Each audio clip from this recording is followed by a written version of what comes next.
saya sih tidak menyangka ada kejadian seperti itu. Jadi tersangka. Tenang aja. Ya saya pikir lah nanti yang maha tahu kebenaran itu Allah. Titik terendah hidup saya, tapi itu kalau menurut saya titik terbaik hidup saya malah. Saya mengucapkan alhamdulillah terakhir.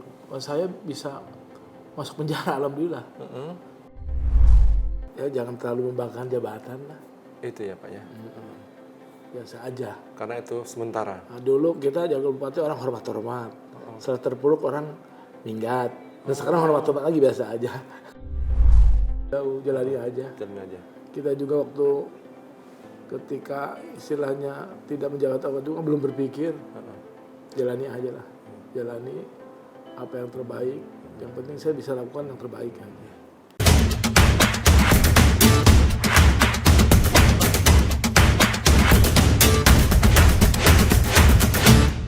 Selamat siang Tribuners. Jumpa lagi bersama saya Wawan Perdana, jurnalis Tribun Banten. Kita kembali ke program Bincang Santai. Kali ini Tribun Banten punya tamu yang sangat spesial. Dia adalah Wakil Bupati Lebak, Pak Amir Hamzah. Apa kabar Pak? Baik, Pak Wan. Masih.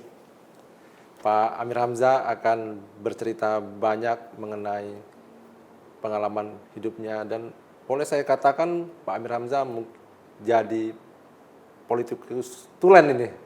Jadi sempat karirnya moncer, tiba-tiba jatuh ke titik paling rendah. Tapi dia tidak mundur.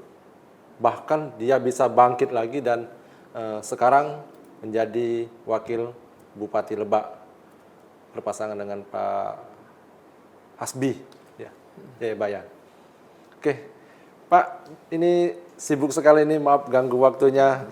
Kali ini saya berada langsung di ruangan kerjanya Pak Amir Hamzah di Kabupaten Lebak, Banten. Baru saja Pak Amir Hamzah ini baru pulang dari Cimarga, Pak ya. Itu dari mana? Dari sekolah yang kemarin viral atau gimana itu, Pak? Saya lihat SPPG. Oh, SPPG, makan bergizi gratis, seperti itu. Jadi memang program SPPG memang sedang digenjot di Lebak ya Pak? Ya, kebetulan saya sebagai ketua satgasnya. Oh, ketua satgas. Jadi di Lebak ini baru 104 dari 145, baru sekitar 40 ya mau operasi. Oh, masih banyak kurang Pak ya? Perlu dipercepat. Jadi memang Lebak ini termasuk kabupaten daerah selatan ya kalau nyebutnya, kalau di daerah Provinsi Banten yang saat ini memang pembangunannya jadi prioritas ya Pak dari Gubernur Banten ya untuk terus dikebut gitu. Ya. Tribuners, kita bisa mulai dulu mungkin dengan perjalanan Pak Amir seperti apa. Memang Pak Amir ini nggak ujuk-ujuk jadi pejabat, ia mulai semua dari bawah, dari itu kita lulusan IPDN atau memang gimana Pak? Bukan, sebetulnya saya Fakultas Pertanian. Fakultas Pertanian. Universitas Lampung. Oh dari Unila? Iya. Unila Pak ya? Oke. Nyebrang ke Sumatera sekolahnya. Dulu kan di Jawa susah. Jadi langsung masuk ke PNS tahun? PNS tahun 90, awal Januari 93 ya kalau nggak salah. Memang di Dinas Pertanian dulu? Di Lebak awalnya kan? Di Pemda. Waktu itu masih gabung dengan Jawa Barat ini Pak ya? Iya. Oke. Itu emang dari kecil emang cita-citanya pengen jadi kepala daerah gitu ya Pak? Atau gimana itu? Nggak ada. Enggak ya? Saya nggak ada cita-cita kepala daerah nggak. Saya inginnya waktu itu ya kerjanya mana di PTPN gitu kan masuk pertanian. Pertanian ya? Tapi kan karena mungkin sudah nasibnya kerja di Pemda. Jadi terus menanjak sempat juga dari Pemda kemana? Saya masuk staf di ekonomi, kemudian berapa bulan saya dipanggil untuk jadi sekpri bupati 5 tahun. Tahun 93, 98. Iya. Kemudian selepas reformasi itu, saya ke Bapeda. Oh, Bapeda. Jadi kabid. Masih di Lebak juga ya Pak? Lebak. Kemudian ke pariwisata, ke Setda lagi, Kabag, asisten 2, kemudian kepala Bapeda. Dari kepala Bapeda wakil bupati. Masih muda waktu itu emang. Oh, sebelum jadi wakil bupati ini dulu sempat jadi wakil bupati. Tahun berapa? 2008 2013. Saat itu berapa itu usianya, Pak? Usia saya 43 tahun. 43 tahun. Nah, itu terjun ke politik itu gimana, Pak? Ceritanya, Pak. Dari PNS Tulen kira-kira ke politik itu seperti Sebenarnya apa? nggak sengaja. Motivasinya Jadi, gitu. Nggak sengaja, Pak. Saya sebenarnya tidak berniat jadi wakil bupati saat itu. Karena saat itu kami pernah dipanggil untuk jadi kader sekda gitu. Oh, kader sekda. Tapi karena wakil bupati waktu itu yang digadang mungkin gagal, ya saya oleh Pak Bupati yang sedang menduduki ini kan menyalon Incumbent ya? incumbent Pak JB namanya, Pak Mulya Jayabaya. Ya, Yang sekarang jadi wakil ketua Kadin? tawari untuk jadi wakil. Ya namanya bawahan saya siap aja. Iya, iya. Jadi ikut terpilih gitu? Pilkada terpilih. Oh, seperti itu. Iya. Itu gimana, Pak? Rasanya jadi wakil bupati saat itu dengan saat ini emang seperti apa itu, Pak? Saat itu kita masih otonominya masih bagus ya. Bukan otonominya bukan setengah hati. Nah, tapi Lebak yang dulu itu SD banyak rusak, jalan desa banyak rusak. Nah, kami bersama Pak JB itu ada program hotnik masuk desa. Kemudian rehab tuntas SD. Kita tuntaskan tuh Pak. Sehingga kita karena anggaran waktu itu emang secara otomi bagus itu DAU-nya, ininya. Kalau sekarang kan pengendalian keuangan pusat ketat sekali. Iya. Jadi ini sekarang wakil bupati yang kedua kalinya, Pak, ya? Dua kalinya. Itu kan memang dulu waktu karir Bapak sempat masih muda, 40 tahun menanjak, tiba-tiba tersandung nih. Iya. Waktu itu ada kasus kan, Iya. Pak Akil Mukhtar yang Bapak ikut tergeret-geret. Dan itu memang jadi titik terendahnya atau gimana Bapak waktu itu? Situasi Bapak yang hadapi waktu itu, Pak? Saya sih tidak menyangka ada kejadian seperti itu. Ya. Artinya ujung-ujung terjadi begitu aja. Ya. Sebenarnya saya tuh setelah dinyatakan tidak tersangkut, saya sudah kerja di Jakarta. Di Kemenpan. Katanya udah tidak ada masalah.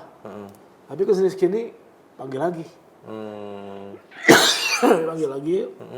Karena katanya jadi tersangka. Saya sih tenang aja. Ya saya pikir lah nanti yang maha tahu kebenaran itu Allah.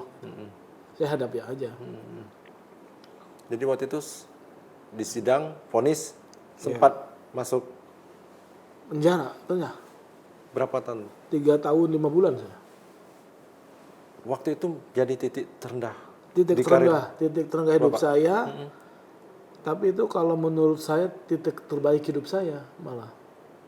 Maksudnya seperti apa, Pak? Ya karena saya 3 tahun 5 itu saya bisa mempelajari agama, Al-Quran, banyak berdiskusi tentang agama di sana kita. Jadi saya saya mengucapkan alhamdulillah terakhir. Saya bisa masuk penjara alhamdulillah. Ini mungkin hidup yang terbaik yang bisa lakukan. Ada pelajaran yang dipetik dari situ? Banyak. Bahwa pelajarannya itu bahwa hidup itu bisa jadi menimpa siapa saja. Dari atas ke bawah itu. Gitu. Jadi waktu itu Bapak nggak merasa sendirian? Ada dukungan dari keluarga orang-orang terdekat?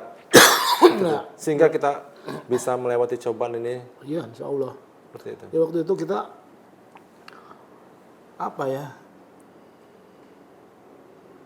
walaupun misalkan orang takut dekat saya gitu kan, ini kita saya lalui lah, Bismillah, lalui, kemudian ya terbukti ternyata ya kebenaran itu intinya akan mencari jalannya sendiri.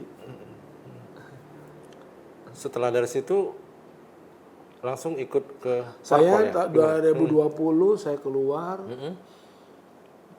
Saya waktu itu 2019 awal ya. Saya keluar, kemudian saya langsung jadi pengurus Kadin Banten. Kadin Banten. Pak Mulyadi JB juga waktu ketuanya, saya wakil ketua satu, kemudian bersama Pak JB saya ke Kadin Indonesia.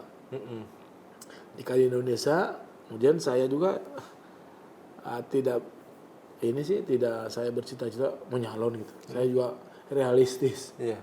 Tapi ternyata waktu membuktikan ternyata kita juga bisa gitu. Duduk lagi.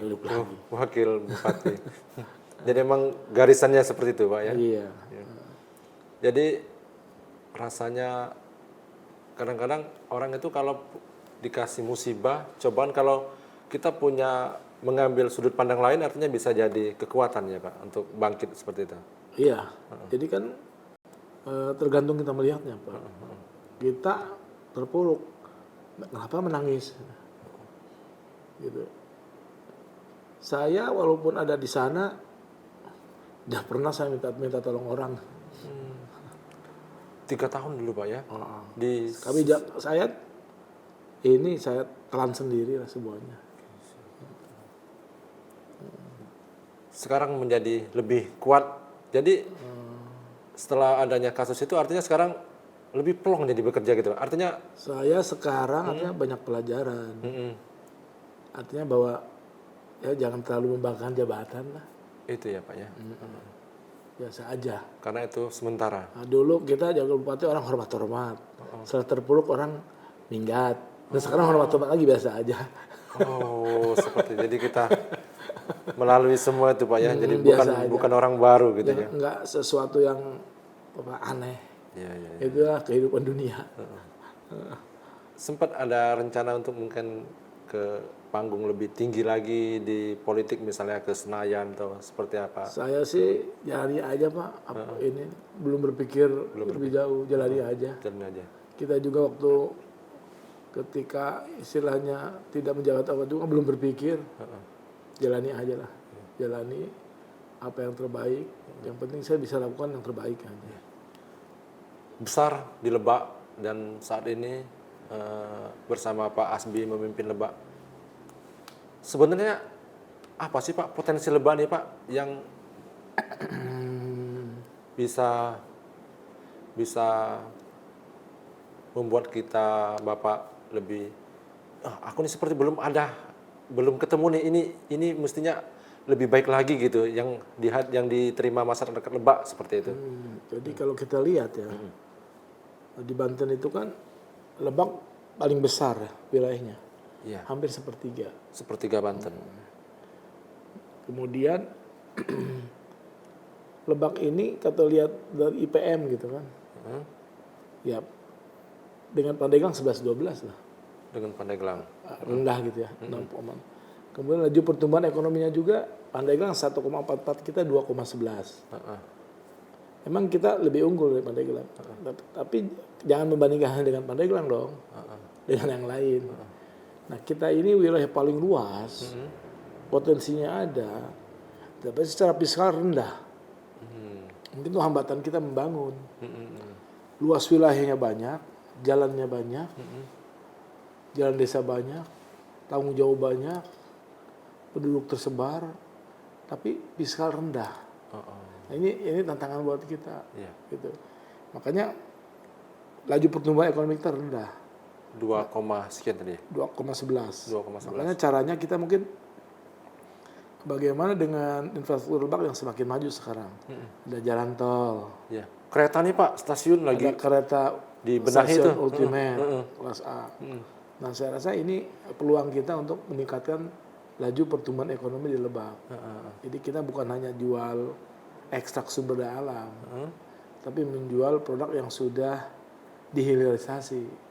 Nah, contohnya kan saya lihat produk kita tuh yang paling banyak justru adalah produksi gabah, padi sawah. Nah, kita kan 51.000 hektar lebih ya. Luas tanamnya. Nah tapi saya dapat info bahwa hanya 10% yang dikelola jadi sawah, jadi beras di Lebak. 90% gabahnya keluar. Kan ibarat nikel. Iya. Hilir saja terjadi Indonesia dulu kan di China. Sekarang kita ingin bagaimana Lebak ini bukan produksi gabah lagi, tapi menjual beras. Sehingga ekonomi berputar di situ.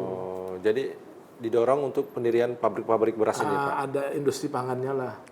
Bagaimana supaya orang jangan jual gabahnya dong, jual beras. Sehingga Lebak itu tumbuh ekonominya. Selain itu juga kita mendorong investasi lah. Kan jalan tol udah jadi, investasi di Lebak, kawasan industri sudah kita siapkan, kawasan industri hijau. Di daerah mana? Cileles. Kita di Cikulur, kita buka kawasan industri. Itu dilalui jalan tol semua? Jalan tol semua, pinggir-pinggir jalan tol semua. Jadi kita nanti ke depan dengan adanya itu kan orang banyak bekerja. Kan hanya dua aja, ekonomi perbaiki lewat investasi dan lewat pendidikan SDM. Gitu kan. Nah, ini kalau ini yang bisa jalan, insya Allah Lebak ini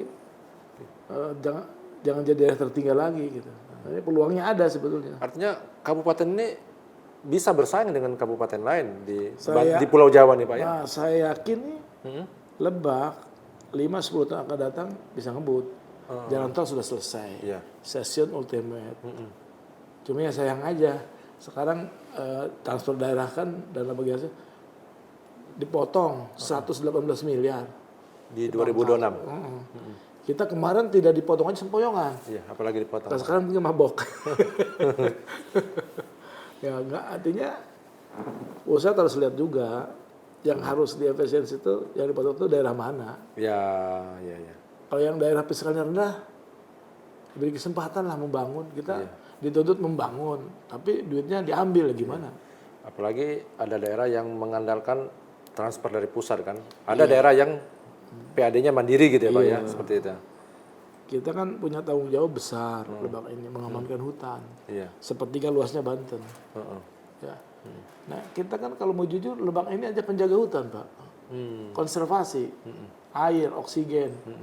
Nah, oksigennya kan dihirup oleh semua orang sebanten. Mungkin ke Jakarta. Nah, sekarang apa sih hal-hal yang bisa kita peroleh? Kan nggak ada yang khusus.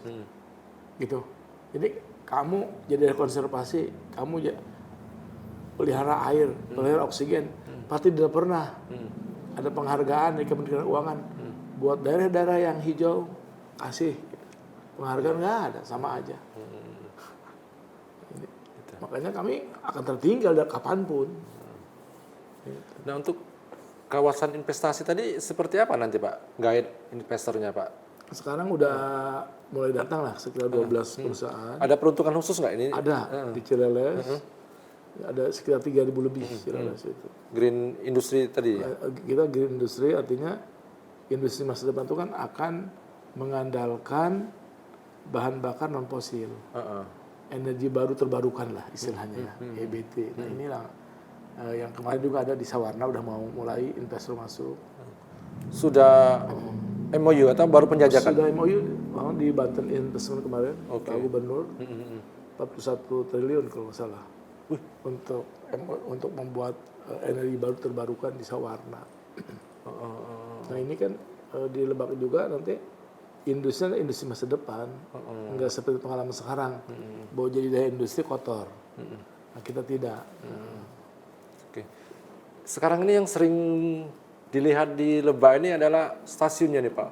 Ini kan luar biasa, yang kalau rute Tanah Abang Lebak Rangkas Bitung itu sangat ramai itu, Pak ya. Ramai sekali. Ya, ini Rangkas Bitung ini seperti jadi gerbangnya lah untuk ke Banten kan melalui jalur kereta api. Itu akan ada pembenahan seperti apa? Atau termasuk juga untuk menarik pariwisata ke Lebak gitu, Pak, di stasiun? Jadi Lebak, ibu kota Rangkas Bitung adalah daerah yang sangat beruntung. Di mana stasiun kelas A atau ultimate satu-satunya di luar ibu kota. Iya. Ada di Lebak, Rangkas Bitung. Nah, ada Senayan, Tanah Abang. Ada Manggarai. Satu lagi di wilayah barat kita, Rangkas Bitung. Itu stasiunnya luar biasa, setingkat di ibu kota. Nah, ini nanti yang akan mungkin untuk masa depan jadi stasiun hub ya, yang ke Serang, ke Merak. Iya. Nanti ke depan katanya ada reaktivasi kembali jalan kereta lama yang menuju Baya, Rangkas ke Baya, Baya, Pandeglang. Pandeglang. Dulu kan ada Jepang pernah ambil batu bara. Bisa jadi kereta wisata kita dikembangkan PT KAI. Nah ini bagus. Nah dengan stasiun ultimate ini pilihan juga buat penduduk muda Indonesia yang bonus geografi untuk tinggal di Rangkas Bitung. Oh, yang mungkin sudah bosan di daerah Jabodetabek gitu Pak ya, atau sudah sumpek padat gitu ya. Jadi kelebihannya di Rangkas kan udaranya bersih. Kemudian pasti dapat tempat duduk. Iya, iya. Karena begitu masuk stasiun dia kan Awal, keberangkatan awal ya. tinggal tidur aja. Iya, iya. Kalau tujuannya Tanah Abang nanti dibangunkan oleh Satpam. Iya, iya. Udah datang, demikian juga. Jadi anak muda bisa jadi rekomendasi apa alternatif lokasi tempat tinggal nih, Rangkas Bitung. Iya. Jadi kan harga tanah masih murah. Iya. Kalau di Jakarta rumah 1 miliar paling sepetak. Rangkas Bitung ke Jakarta hanya sejam Pak ya? Enggak, mungkin Rangkas Bitung Jakarta itu kalau sampai Tanah Abang 2 jam kurang. 2 jam kurang. Kalau Palmerah lebih dekat lagi. Iya. Pilihan lah buat anak muda kan nyaman. Iya. Jadi Bapak tadi katakan 5-10 tahun lagi akan Itu berubah iya. lebak ini Pak ya? Saya lihat Rangkas Bitung adalah milik anak muda. Milik anak muda. Jadi kita siapkan untuk anak muda ini ke depan. Kota anak muda masa depan lah. Yang akan jadi tua. Oke, Tribuners, begitulah bincang santai kita dengan Wakil Bupati Lebak hari ini. Kita bisa mengetahui bagaimana perjalanan hidup seseorang itu tidak melulu manis semua. Kadang-kadang kita jatuh, tapi bagaimana kita bisa bangkit lagi setelah terjatuh.